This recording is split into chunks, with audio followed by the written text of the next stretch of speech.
زوجین اثنین واہلک الا من سبق علیہ القول وما آمن معه الا قلیل۔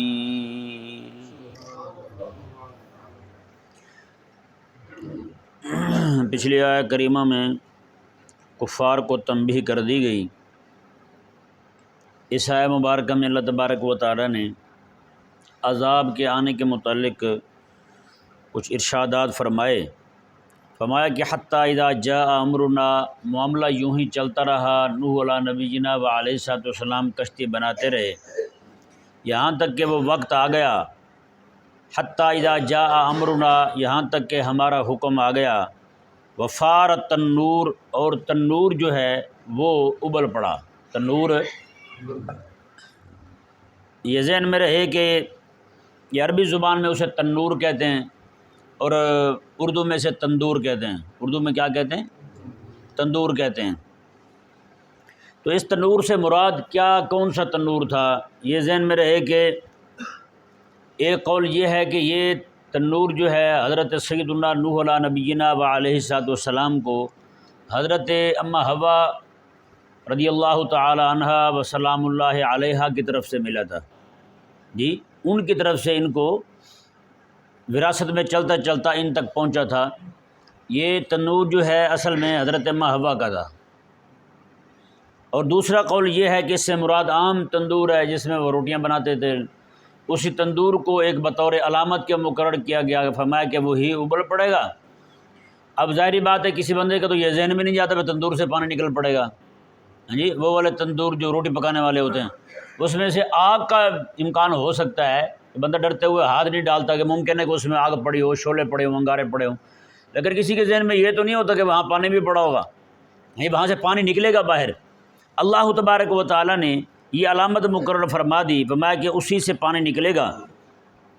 اور فرمایا رب تبارک و تعالیٰ نے قل نحمل فیہا من کل زوجین اثنین، ہم نے کہا انہیں کہ آپ اس طرح کریں، ہر شے کے جوڑے جوڑے اپنے ساتھ سوار کر لیں، وَأَهْلَكَ، اور اپنے گھر والوں کو بھی سوار کر لیں، إِلَّا مَنْ سَبَقَ عَلَيْهِ الْقَوْلُ، ہاں اس کو سوار نہیں کرنا جس کے متعلق ہماری بات پہلے ہو چکی ہے، جس پر ہمارا قول جو ہے وہ ثابت ہو چکا ہے، ہم نے ان کے ڈوبنے کا فیصلہ کر دیا ہے، ان کو سوار نہیں کرنا۔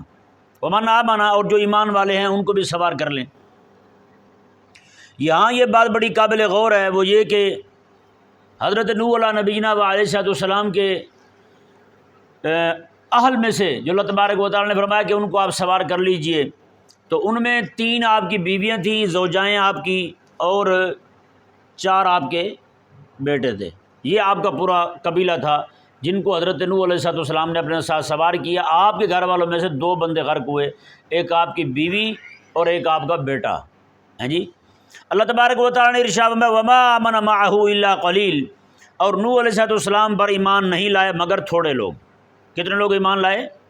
تھوڑے لوگ ایمان لائے۔ وہ آپ کو تعداد بتا دی ہے، وہ 80 تعداد ہے ان کی۔ یہ بھی ذہن میں رہے کہ 80 جو ہے نا یہ حتمی تعداد نہیں ہے، مختلف روایات میں تعداد جو ہے وہ کچھ کم بھی بیان کی گئی ہے، لیکن چونکہ زیادہ تر بیان یہی تعداد کی جاتی ہے کہ 80 لوگ تھے، تو اس لیے اسی کو ہی اختیار کیا جاتا ہے۔ اللہ تبارک و تعالیٰ نے ارشاد فرمایا جی ادھر ہوا یہ کہ پانی جو ہے وہ تندور سے ابل پڑا، اور اتنا پانی ابلا کہ اللہ اکبر، اور آسمان سے بھی بارش شروع ہو گئی، جیسے ہماری زبان میں کہتے ہیں چھاجوں پانی برسنا، چھاج جان دو اور جس کے ساتھ دانے وہ چلتے ہیں، اس طرح کی بارش آئی، یعنی جس طرح چھاج کو اٹھا کے اس طرح الٹ دیا جائے، اس کو انڈیل دی جائے کوئی شے تو ایک دم سے نیچے گرتی ہے، اسی طرح کر کے بارش آئی، اور بارش بھی طوفانی اور نیچے سے بھی طوفان، یہ دونوں طرف سے ایسی دھواں دار طوفان آیا، اللہ اکبر کبیرہ، سیلاب ہی سیلاب ہو گیا۔ اللہ تبارک و تعالیٰ کے پاک پیغمبر حضرت سیدنا نوح علیہ نبینا و علیہ الصلوۃ والسلام فرمانے لگے وقال ارکبوا فیہا، آپ فرمایا تم اس میں سوار ہو جاؤ کشتی میں، بسم اللہ مجریہا و مرساہا، میں اللہ ہی کے نام کے ساتھ اس کا چلنا ہے، و مرساہا، اور اللہ ہی کے نام کے ساتھ اس کا اترنا ہے یا اس کا ٹھہرنا ہے، ان ربی لغفور الرحیم، بے شک میرے رب بخشنے والا بھی ہے، مہربان بھی ہے۔ یہ اندازہ لگائیں، یہ ہے تہذیب اسلام کا بیانیہ۔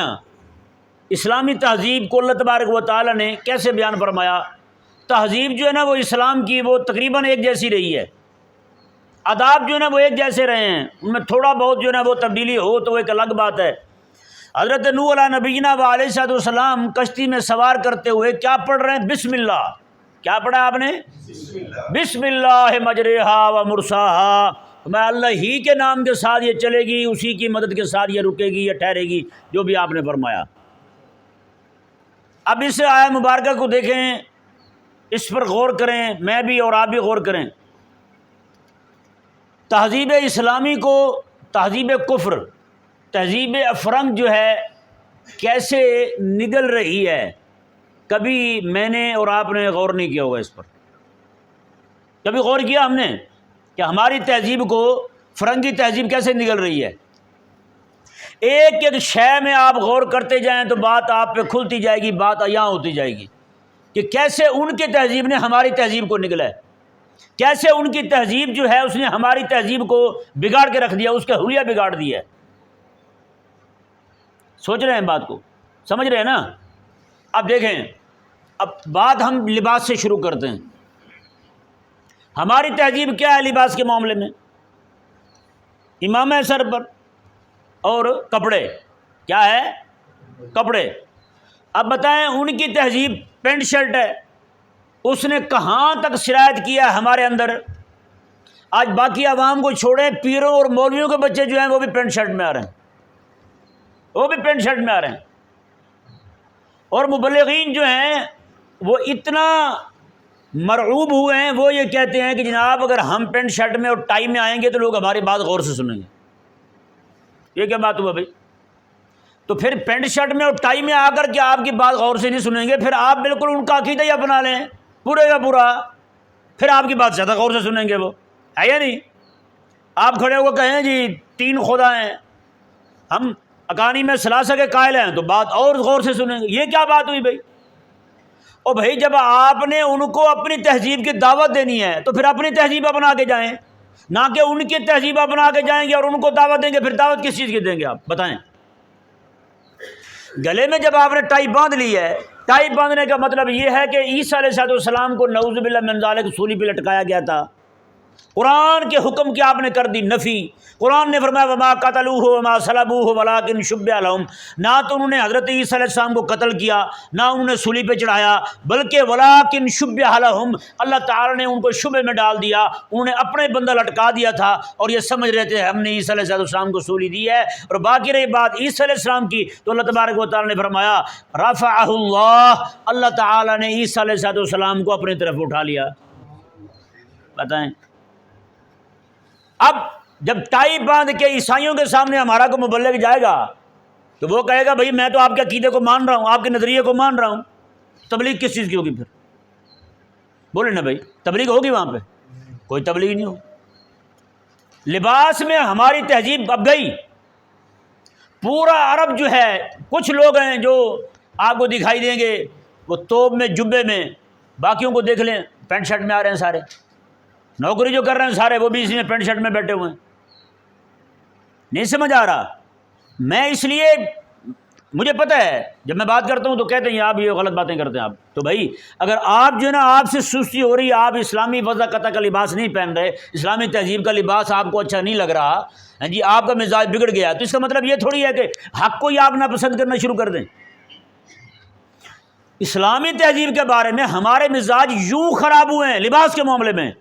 جاوید احمد غامدی کا نام سنا ہوگا آپ نے؟ جاوید احمد غامدی نے اس کی کتاب ملتی ہے، اس میں اس نے لکھا، بلکہ باقاعدہ بیان بھی کیا اس نے، میں نے اس کے رد پہ لکھا بھی ہے۔ اس نے یہ کہا کہ آقا علیہ السلام جو ہیں چونکہ عرب میں آئے تھے، عرب کے لوگ جو ہیں ایسے کپڑے پہنتے تھے تو آقا علیہ السلام نے پہن لیا، ابو جہل پہنتا تھا، ابو لہب پہنتا تھا، اس لیے حضور نے یہ کپڑے پہن لیے۔ کہتا اگر آقا علیہ السلام لندن میں، یورپ میں، ان علاقوں میں حضور تشریف لاتے تو آقا علیہ السلام بھی پینٹ شرٹ پہنتے۔ بتائیں کیا مطلب ہے اس کا؟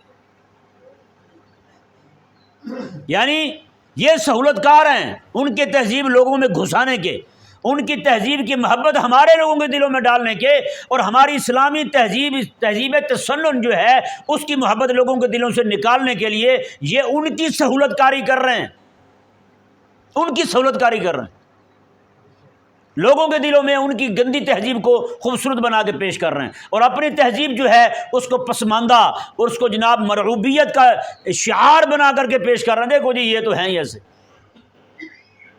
تو پیارے بھائیوں، اب وہ پینٹ شرٹ جو ہے صرف مردوں تک نہیں رہی، لڑکیاں پہن رہی ہیں، لڑکیاں پہن رہی ہیں، اور نعوذ باللہ من ذالک اب تو وہ پینٹ شرٹ بھی ان کی آدھی ہو گئی ہیں، پینٹ شرٹ بھی آدھی ہو گئی ہے۔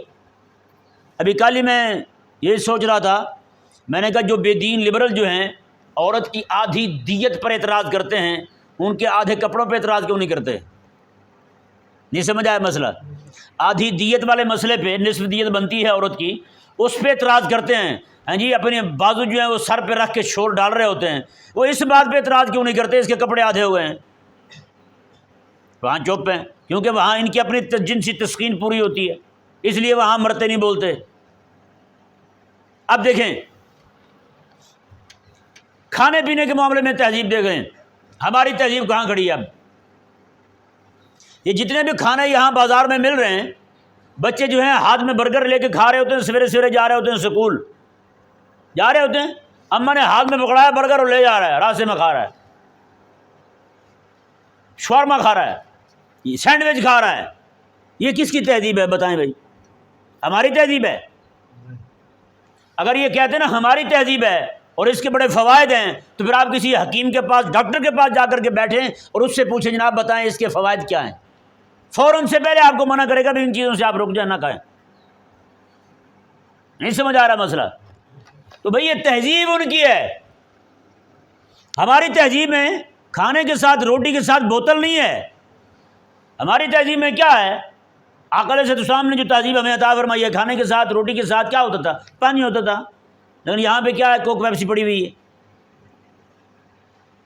اب تو خیر میں تو دفعہ ماری ہوئی ہے، بوڑھے لوگ، ایک بوڑھے بزرگ آئے، تقریباً 70 سال عمر ہوگی ان کی، کھانا کھلایا، پانی پی لیا، چائے کا کہا کہ ٹھیک ہے جی چائے پی لیں گے، کہنے لگے بوتل بھی پلائیں۔ میں نے کہا بوتل کا کیا مطلب ہے بھائی؟ اور کہتے ہیں ذرا کوئی چیز پھنس جاتی ہے نا وہ آگے نکل جاتی ہے۔ میں نے کہا پانی سے نہیں نکلتی، پھنسی ہوئی ہے آپ کی۔ میں نے اگر 70 سالوں میں بھی پھنس گئی ہے تو 70 سال آپ کے روٹی کھانے کا فائدہ، اتنا بھی تجربہ نہیں ہوا کہ بغیر بوتل کے آپ کی پھنسی ہوئی روٹی بھی اندر نہ جائے؟ بتائیں، یہ تہذیب ہے ہماری۔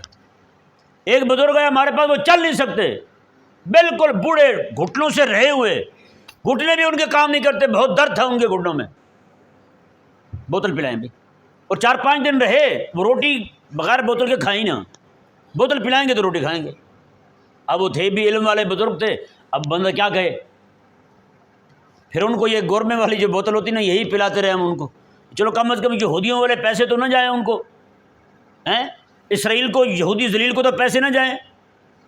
لیکن پتہ نہیں یہ کیسے ہوا ہے؟ اب بتائیں نا، ہماری تہذیب میں پراٹھا ہے یا پیزا ہے؟ بتائیں، بولے نا بھائی، پراٹھا ہے نا، اب پراٹھا نہیں کھایا جاتا۔ ہماری تہذیب میں بکرے کا گوشت ہے، گائے کا گوشت ہے، بھینس کا گوشت ہے، باقی گوشت ہیں، لیکن برائلر مرغی ایسی آئی ہے کہ ہمارے بچوں، آج کل کے جو طبقہ ہے لڑکوں کا، بچیوں کا گھروں میں وہ گوشت نہیں کھاتے، وہ گوشت نہیں کھاتے، نہ بکرے کا، دیسی مرغی ہو وہ تو کھائی نہیں جاتی ہے ان سے بھائی، دانتوں میں پین ہوتا ہے بھائی، ہیں آپ نے کھائی برائلر بیچاری جو خود نہیں اٹھتی بیچاری، کوئی کھا گئے اس کو کیسے اٹھے گا بھائی؟ بتائیں، یہ برائلر مرغی کن کی طرف سے نکالی گئی ہے؟ معلوم ہے نا ہمیں، ہیں یہ یہود اور نصرانیوں کی طرف سے نکالی گئی ہے، انہوں نے تیار کی ہے اس کو۔ ہمارے وہ گاؤں میں نا ایک بندہ کو آیا لچھا بیچنے کے لیے، وہ پڑھتے تھے جب تو لچھے والے آتے تھے، گر بچاتے تھے گھنٹی اور لچھا بیچتے تھے۔ وہ لچھے والا آیا تو ایک بچہ جو ہے نا وہ آیا کھڑا تھا ساتھ، اس نے اس کا لچھا لیا، اسے پیسے دیے بغیر بھاگ گیا، پیمنٹ نہیں دی اس کو، بھاگ گیا۔ جب وہ بھاگا تو اس نے کہا کہ بچہ تو نے جو گوشت کھایا ہے اور انڈا کھایا ہے وہ بھی بغیر باپ کے ہے، اور تو نے جو دودھ پیا ڈبے والا وہ بھی بغیر باپ کے ہے، تو بتا تیرے سے حلالیوں والے کام کیسے ہوں گے؟ یعنی وہ تھا تو لچھے والا، لیکن اس نے بات بڑی اچھی والی کی ہے ہی نہیں، بہت اچھی بات کی ہے اس نے واقعی یہی حال ہے۔ اور بھائی جب اب دیکھیں انہی چیزوں میں بھی بڑی انسیت ہوتی ہے بھائی. یہ جیسے ماں ہے ہیں، ماں جو ہے نا اپنے بچے کو اپنے سینے کے ساتھ لگا کے رکھے، ابا جو ہے اپنے بیٹے کو وقت دے، تو بیٹا کبھی دور جائے گا اسے؟ کبھی دور رہنا پسند کرے گا؟ وہ کبھی بھی پسند نہیں کرے گا. محبت ہونا اور شے ہے، انسیت ہونا اور شے ہے جی. ابھی کل کی بات ہے، ایک دوست بتا رہے تھے، تو کہنے لگے کہ لندن باہر کی طرف، کہتے ہیں وہاں پہ ان کے ایک دوست ہیں، تو وہ ایک دن رونے لگے، کہنے لگے کہ بچہ جو ہے نا ہماری بات نہیں سنتا، ہم کہتے ہیں ملو آ کے ہمیں، تو وہ کہتا نہیں جی ڈیڈی میرے پاس ٹائم نہیں ہے وہ پاکستانی بندہ. انہوں نے کہا ڈیڈی ٹائم نہیں ہے میرے پاس. انہوں نے کہا جی آخر سبب کیا پیش آیا؟ آپ نے غور کیا ہوگا کہ ایسا کیا ہوا کہ آپ کا بچہ جو ہے نا آپ کے پاس آتا نہیں ہے، آپ کو ملتا نہیں ہے؟ اس نے کہا اصل میں چھوٹا سا تھا، تو ہم نے بیبی کیئر ادارے ہیں وہاں پہ بنے ہوئے، ان کے حوالے کیا ہوا تھا، بیبی کیئر کے حوالے کیا ہوا تھا. تو کہتے ہیں اب وہ بچہ جو ہے وہ بڑا ہو گیا، اب وہ کہتا ہے ڈیڈی آپ پڑے ہی رہیں. دیکھیں محبت ہوگی لیکن انسیت نہیں ہے. آپ اس میں انسیت کیسے ہوگی؟ انسیت جو ہے نا وہ پاس رکھنے سے پیدا ہوگی. اگر آپ چاہتے ہیں کہ آپ کے بچے جو ہیں آپ کے ہی بن کے رہیں، تو پھر آپ ابھی سے ان کو وقت دیجیے. نہیں سمجھ آیا؟ یہ ہماری تہذیب نہیں ہے بھائی. نہ بچوں کو بیبی کیئر کے حوالے کرنے کے معاملے میں ہماری کوئی تہذیب ہے. ہماری تہذیب تو یہ ہے کہ ماں اپنے بیٹے کو سینے کے ساتھ لگا کے رکھتی ہے. ہماری تہذیب پتہ کیا ہے؟ ایک کتاب میں نے پڑھی عربی کی، پرانے بزرگوں کی کتاب تھی، ایک خاتون کا لکھا ہوا، اس میں تھوڑا سا تھا، انہوں نے خاتون کا ایک پیرا لکھا ہوا تھا. اس خاتون نے کہا کہ میں نے لکھی ہے کتاب، تو کوئی غلطی ہو تو مجھے اطلاع دیجیے گا یا معاف کر دیجیے گا، کیونکہ میں جب یہ کتاب لکھتی تھی میرا چھوٹا بیٹا تھا، وہ پنگوڑے میں ہوتی تھی، ایک ہاتھ سے پنگوڑا چلاتی تھی، ایک ہاتھ سے کتاب لکھتی تھی. میں ایک ہاتھ سے پنگوڑا چلاتی تھی، ایک ہاتھ سے کتاب لکھتی تھی. بتائیں اب تو بھئی معاملہ کہاں کا کہاں چلا گیا ہے. اب اسی بات کو اگر میں کسی دن انشاءاللہ اس میں بیان کروں گا، یہ تاجیر رحم کا مسئلہ معلوم ہوگا آپ کو. ہیں جی بڑے بڑے جو ملکوں کے لوگ ہیں وہ غریب ملکوں کی خواتین کو ہائر کرتے ہیں. کیسے؟ اپنا دو مرد اور عورت کا پانی جو ہے نا اس عورت کے رحم میں ڈالتے ہیں، ڈاکٹروں کے ذریعے، ٹیسٹ بیبی ٹیوب کے ذریعے. وہ بچہ جو ہے جب ہسپتال میں لے جاتے ہیں خاتون کو، بچہ پیدا ہونے والا ہوتا ہے، جیسے ہی پیدا ہوتا ہے بچہ، فوراً جناب جس نے جنین 9 مہینے پیٹ میں اٹھایا اس کو بھی نہیں دکھایا جاتا، فوراً جناب اس کے جو وہ ماں باپ ہوتے ہیں ان کے حوالے کر دیا جاتا ہے. ماں پھر جو جس نے 9 مہینے پیٹ میں رکھا وہ زندگی ساری روتی رہتی ہے اس کو یاد کر. یہ ہماری تہذیب ہے. بتائیں جب سے ہم نے اسلامی تہذیب کو چھوڑا نا، اب وہ ذرا بتائیں نا جو سائنس کی ترقی پہ جناب باجے بجا رہے تھے، بغلیں بجا رہے تھے، اور جناب سائنس ترقی، سائنس نے یہ دیا آپ کو. ہم سائنس کے خلاف نہیں ہیں، لیکن سائنس کی آڑ میں جو بے دینی پھیلاتے ہیں، الحاد پھیلاتے ہیں، وہ ہمیں ایک لمحے کے لیے بھی برداشت نہیں ہے. سائنس کی ترقی کو لے کر کے اسلام پہ حملے شروع کر دیے. آپ کے بزرگوں نے کیا کیا ہے؟ بے خدا خراب کرے تمہارے جو یہ لوگ کر رہے ہیں، جو کچھ ان لوگوں نے کیا، اس کے بعد جو تباہی مچائی ہے اس کا بھی کوئی حساب کیا کبھی کسی نے؟ بہرحال واپس آتے ہیں اسی بات کی طرف. یہ پھر بات جو نا اور چلی جائے گی کہیں. تہذیب جو ہے ہماری وہ کیا ہے بھائی؟ وہ تو پراٹھے والی، روٹی والی اور جناب دودھ والی ہے، لسی والی ہے. یہ چائے پہ بھی انگریزوں نے لگایا ہماری قوم کو، پتہ معلوم ہے نا آپ کو. چائے جو یہ مزاج میں خشکی پیدا کرتی ہے، یہ باہ میں کمی لاتی ہے، اور بہت سارے مسائل کھڑے کرتی ہے چائے. انہوں نے دھک کے ساتھ لگایا ہے. آپ چائے کی تاریخ اٹھا کر کے دیکھیں، یہ چوکوں میں انگریز جب یہاں ہوتا تھا، چوکوں میں بڑے بڑے وہ ڈرم وہ بھر کے کھڑے ہوتے تھے چائے والے. ہمارے مسلمان جو گھر میں گھسے ہوتے تھے، باہر ہی نکلتے تھے. وہ کہتے تھے یار باہر انگریز ذلیل جو ہے نا وہ چائے لے کے کھڑا ہوا، کہیں پلا ہی نہ دے ہمیں. اور اس نے ایسا لگایا ہے ان کو. آپ جناب یہ بیٹھے ہوتے ہیں خود 8 چاواں پی جاتے ہیں، ہے یہ نہیں؟ چائے کے بغیر میرے کو تو چل نہیں پاتا جی، میں تو چل نہیں پاتا چائے کے بغیر. چائے کے اتنے عادی ہو گئے ہاں. ایک جگہ ہم گئے، ایک بزرگ تھے وہاں پہ، ان کو ملنے کے لیے، تو ان کے خادم نے دھڑام سے چائے رکھ دی آگے. ان بزرگوں کی نظر پڑ گئی. انہوں نے ہمارے یہ چائے کیوں دی ہے؟ انہوں نے کہا جی سردی میں آئے ہیں اس لیے تھوڑی سی گرمائش مل جائے گی. انہوں نے کہا وہ تو گرم دودھ سے بھی مل جانی تھی ان کو. نہیں سمجھ آئی؟ ایک ذہن بنا لے نا بندہ، وہ تو بھائی گرمائش ہی چاہیے نا، وہ تو گرم دودھ سے بھی مل جائے گی، وہ تو گرم پانی پی لیں اس سے بھی مل جائے گی آپ کو. کہ نہیں سمجھ آ رہا؟ چائے سے ضرور، وہ چائے تو خشکی لاتی ہے بھائی.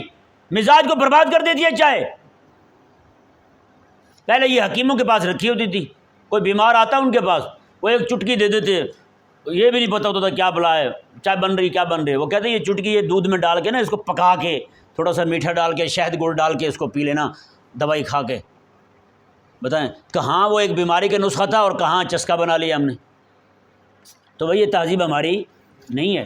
اب تو بڑے بڑے مقہا بن گئے ہیں، عربی علاقوں میں آپ چلے جائیں اتنے طرح کی جناب چائے آ گئی، آپ حیران ہو جائیں گے۔ ہاں چائے آپ پینا چاہتے ہیں تو پھر صرف وہی مختلف چیزیں جو ہیں ان کو ڈال کر کے ان کا قہوہ بنا کے پئیں۔ آپ قہوہ آپ پئیں، آپ کو فائدہ ہی فائدہ ہے جی، بلغم آپ کی نیند نکل رہی ہے، ایسے ایسے قہوے ہیں۔ حضرت امام جعفر صادق رضی اللہ تعالیٰ عنہ کا میں نے ایک جگہ فرمان شریف پڑھا، آپ فرماتے ہیں کہ صرف سردیوں کے اندر 34 قسم کی چائے ہے، یہ دودھ والی نہیں جس میں جو پتی آ رہی نا یہ والی نہیں، وہ چائے کون سی؟ قہوہ۔ چائے کا نام ہی چھوڑ دیں، قہوہ ذہن میں رکھیں۔ قہوہ جو ہے وہ بنا کے بندہ پیے تو اس کا فائدہ ہی فائدہ ہے بھائی۔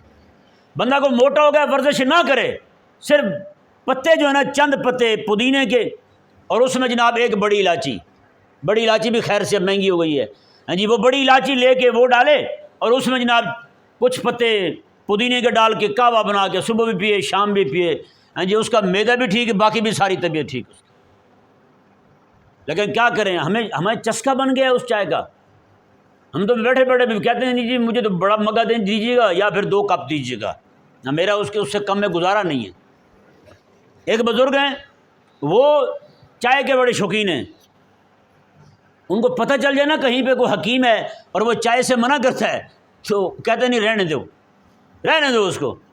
وہ ایک بہت دور یہاں سے لاہور سے کم از کم کو 200 کلومیٹر سفر ہے، وہاں پہ گئے دوا لینے کے لیے، وہاں پہنچ کے خادم بتا رہا ہے حضرت حکیم تو چائے سے منع کرتا ہے، فرمانے لگا دفعہ مارو واپس چلو، وہیں سے واپس آ گئے، اسے دوا نہیں لی۔ یعنی کہ چائے نہیں چھوٹنی ہم سے۔ اللہ اکبر کبیرہ، کاش کہ ہم لوگ جو ہے نا اپنی تہذیب کو سمجھیں۔ سچی بات ہے، اگر آپ صحت چاہتے ہیں نا تو ابھی سے آپ کوشش کریں وہ والے کھانے استعمال کریں جو میرے آقا علیہ السلام کیا کرتے تھے۔ بس صحت کی صحت ہے، عافیت کی عافیت ہے، سچی بات ہے۔ تو تہذیب جو ہے نا ہماری، ابھی ایک مثال اور بتاتا ہوں آپ کو میں کہ کس معاملے میں تہذیب نے، ان کی تہذیب نے ہماری تہذیب کو نگلا ہے۔ یہ مکانات کے معاملے میں ان کی تہذیب اس وقت غالب آ چکی ہے۔ مکان کو آپ دیکھ رہے ہیں، پہلے کیسے بنتے تھے گھر ہیں جی، مسجد البیت، گھر میں ایک مسجد ہوتی تھی، مسجد البیت ختم ہوئی، وہاں پہ کیا آ گیا؟ اب ٹی وی لاؤنج۔ کیا آیا ہے؟ ٹی وی لاؤنج آ گیا، ہر گھر میں ٹی وی لاؤنج۔ اب کیوں؟ مسجد تو آپ نے رخصت کر دی۔ اب یہ بتانا چاہتے ہیں کہ وہ والی ہماری تہذیب نہیں تھی، ہماری تہذیب یہ ہے۔ اور دوسرا دیکھیں، یہ وضو خانہ ہے، یہاں پہ وضو کرتے تھے ہم تو ساری دعائیں پڑھتے تھے، وضو شروع کرنے کی دعا الگ پڑھتے تھے، ہاتھ دھونے کی الگ پڑھتے تھے، منہ پہ پانی ڈالنے کی الگ پڑھتے تھے، ناک میں پانی ڈالنے کی الگ، کلی کرنے کی الگ، مسح کرنے کی الگ، یا اللہ مجھے جہنم سے میرے سر کو آزادی دے دے، پاؤں دھونے کی الگ دعا تھی، وضو کرنے کے بعد پھر دعا الگ پڑھتے تھے۔ بتائیں جب سے وضو خانہ ہمارا بیت الخلاء میں منتقل ہوا ہے، ساری تہذیب، ساری دعائیں ختم ہوئی یا نہیں ہوئی؟ بتائیں کون سی دعا پڑھی جا رہی ہے؟ جب پڑھنی نہیں ہے تو یاد کیسے کرے گی ہمارے قوم؟ بتائیں۔ اور بھائی ان کی تہذیب نے نگل لیا ہماری تہذیب کو، اور جب ہم یہ بتاتے ہیں بھی اس وقت ہمارے معاملات خطرے میں ہیں تو مولوی جو ہے نا ایسے فن خام بیٹھے ہوتے ہیں، وہ جو تقریروں میں پیسے اکٹھے کرتے ہیں، وہ کہتا ہے نہیں مولوی ایسے کہتے ہیں اسلام خطرے میں ہے۔ میں نے کہا تو یہ کیا ہے بھائی؟ تہذیب آپ کی پوری نگل گئے۔ وہ آپ کھانے کو دیکھ لیں، لباس کو دیکھ لیں، رہائش کو دیکھ لیں، ساری چیزوں میں، تعلیم کو دیکھ لیں یا تہذیب کو دیکھ لیں، تو ہر چیز کو آپ دیکھ لیں، لے گئے ہیں ساری ہماری چیزیں۔ وہ بیٹی مسلمان کی ہے، اس کے کپڑوں کے ڈیزائن کون بنا رہا ہے؟ یہودی اور نصرانی بنا رہا ہے۔ بتائیں، برانڈ ہے جی، برانڈ ہے، جگہ جس کے منہ پہ دیکھے برانڈ آیا ہے۔ کیا مطلب ہے تمہارا بھائی؟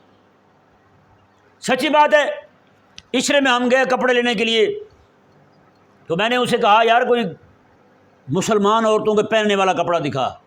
وہ کھڑا تھا اہل حدیث، اپنا لباس اس کا پورا تھا، غصہ نہیں کر گیا یہ سارے کافر والے؟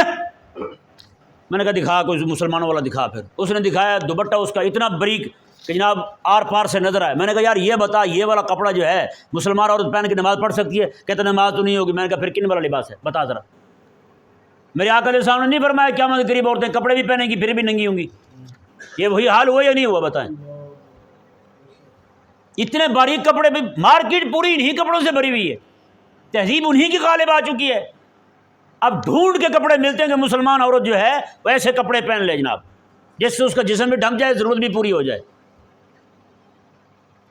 اس لیے میرا مشورہ ہے خاص طور پر خواتین کو، عموماً گھروں میں نماز پڑھتی ہیں، کہ دوست احباب بتاتے رہتے ہیں عورتیں نماز پڑھتی ہیں، بازو ان کے ویسے چھوٹے آ رہے ہیں آج کل، جہاں تک بازو ہوتا ہے اور نماز پڑھ رہی، کوئی نماز نہیں ہوئی. عورت کے لیے بھئی یہاں تک چھپانا فرض ہے نماز میں، ویسے بھی یہاں تک چھپانا ضروری ہے عورت کے لیے.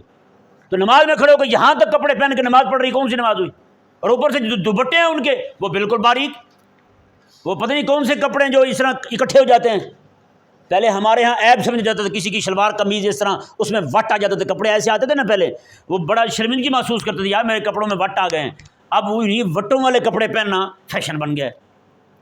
اب وہ خواتین جو ہیں وہ دوپٹہ لے کر بھی اپنے بازو نہیں ڈھانپ پاتی. اس لیے خدا کے لیے اپنے گھروں میں خواتین کی نماز پر خاص توجہ دیجیے. وہ جو کپڑے پہن کے نماز پڑھتی ہیں ان پہ خاص توجہ دیجیے. ان کو بڑی چادر لا کے دیجیے، بہت بڑی ایک چادر ملتی ہے بازار سے، یہاں سے ممکن ہے مل جائے، نماز کے لیے الگ چادر ملتی ہے جی، مدینہ شریف میں تو ملتی ہے، یہاں میں نے مارکیٹ میں دیکھا نہیں ہے کہیں پہ.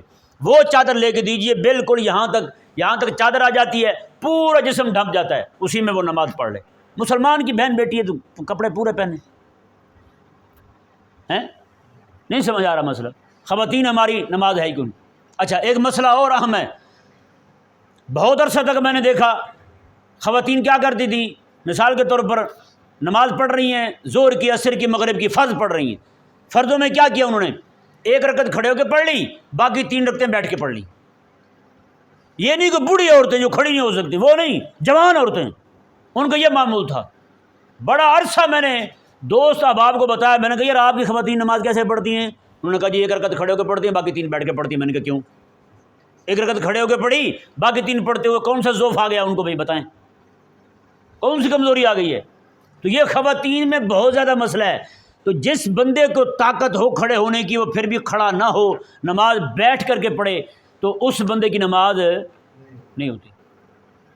کھڑے ہونے کا مطلب یہ ہے کہ جو بندہ سجدے پر قادر ہو، سجدہ کر سکتا ہے زمین پر، اس بندے کے لیے کھڑے ہو کے نماز پڑھنا، یعنی کھڑا بھی ہو سکتا ہے تو وہ بندہ کھڑے ہو کے نماز پڑھے. اور جو بندہ سجدہ نہیں کر سکتا، سجدہ کرنے پر، زمین پر سجدہ کرنے پر قادر نہیں ہے، تو اس کے لیے اجازت ہے کہ وہ بیٹھ کے نماز پڑھ لے، اشارے کے ساتھ پڑھ لے نماز. تو وہ خواتین کو کون سا عذر ہے بھی بتائیں؟ تو اس لیے بھی اپنی خواتین کی نمازوں کو بچائیں. بہت ساری خواتین ہیں وہ یہی کام کرتی ہیں، ان کے کپڑے ادھورے ہیں جی، ان کا لباس ادھورا، دوپٹہ ہے تو اس میں بال نظر آ رہے ہیں سارے ہیں. میرے آقا علیہ السلام نے کیا ارشاد فرمایا؟ عورت کی سب سے بہترین جگہ نماز پڑھنے کی فرمایا کہ وہ گھر کے اندر والے کونے میں ہے، اندر والے کونے میں وہ جگہ ہے عورت کی بہترین نماز پڑھنے کی. بتائیں. اور آج ہماری خواتین نماز کیسے پڑھ رہی ہیں؟ اور پڑھیں گی باہر سین میں کھڑے ہو کے، اور سین میں کھڑے ہو کے نماز، چلو پڑھ لیں، نماز ہو جائے گی ان کی نماز. وہ آقا علیہ السلام نے افضلیت والا مقام بیان کیا ہے. گھر کے سین میں 4 دیواری ہے، دروازہ بند ہے، وہاں پہ نماز پڑھے، کوئی مسئلہ، نماز ہو جائے گی. لیکن یہ بتائیں نا، اب وہ نماز پڑھ کیسے رہی ہے، کون سے لباس میں نماز پڑھ رہی ہے؟ یہ ان کی تہذیب نے ایسا متاثر کیا ہماری تہذیب کو کہ ہماری عبادت تک محفوظ نہیں رہی. یہ ذہن میں رہے مسئلہ. اللہ تبارک و تعالی ہمیں سمجھنے کی توفیق عطا فرمائے.